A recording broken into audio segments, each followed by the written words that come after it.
Good evening. The Prime Minister has rejected claims that the sale of Royal Mail did not secure value for money for the taxpayer. A report by the National Audit Office accused ministers of being too cautious when setting the sale price at 330 pence a share.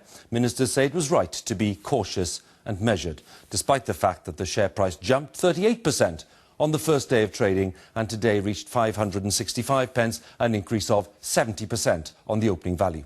Labour says that the original pricing has deprived the taxpayer of hundreds of millions of pounds. Our industry correspondent John Moylan has more details. It's the public service that became one of our top 100 companies. Successive governments tried to privatise Royal Mail. Last October, the coalition finally succeeded.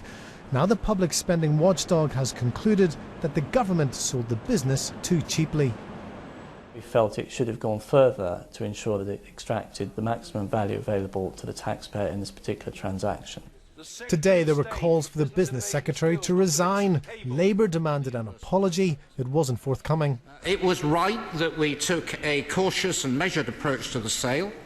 This approach was taken in the light of our primary objective, and it reflects the considerable risks that we face due to industrial relations and challenging market conditions. This has been a first-class disaster for the taxpayer, and those he once referred to as spivs and gamblers are laughing all the way to the bank.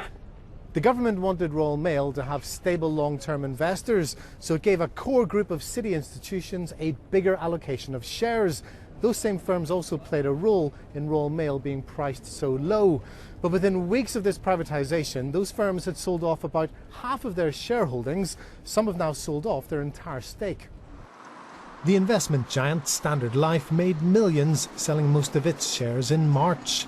Postal workers who received free shares can't sell theirs for 3 years. But getting the right price for a stock market flotation isn't easy. Twitter shares soared by more than 70% on their debut, while those of Facebook fell 16% in their first week. But when it priced Royal Mail, should the government have done better? The London market is very experienced at IPOs. There's probably been 100 launched in the last 6 months across all different sectors and industries. And yes, there were complexities with this transactions in terms of the postmen and women who were being granted shares, in terms of the millions of taxpayers putting their hard-earned money to work. But I don't think the complexity of the transaction is an excuse for the low valuation that the business was sold at. The report also questions the sell-off process. It wasn't flexible enough to enable the shares to be repriced late in the day. That could have big implications for the future when the government decides to sell off its stakes in our biggest banks. John Moylan, BBC News. With me is our political editor, Nick Robinson. Nick, it's a critical report by an independent watchdog, so why are ministers having none of it? Well, you'd think, wouldn't you, if you're a government saying we've got to save money and that independent watchdog comes along and says you've squandered hundreds of millions of pounds, maybe you'd consider resigning. Well, Vince Cable had that suggestion put to him and he waved it aside. Maybe you consider apologising. He said no, it was the last thing on his mind. And then one Labour MP even resorted to sarcasm in the House of Commons and said, did he regard this as a personal triumph? And he said, yes, I do think it's something of a success.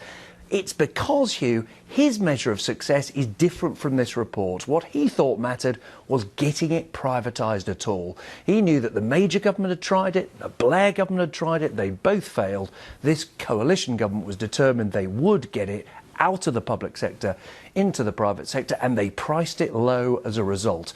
Now, he can carry on saying it's a success, but this report now gives Labour a script to say that once again, they will argue, it's the bankers, it's the financial institutions, it's the hedge funds who've benefited, the taxpayers who've lost out, postal workers as well.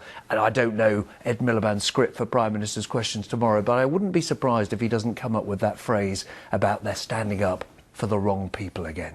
Nick, thanks very much. Nick Robinson there for us, our political editor.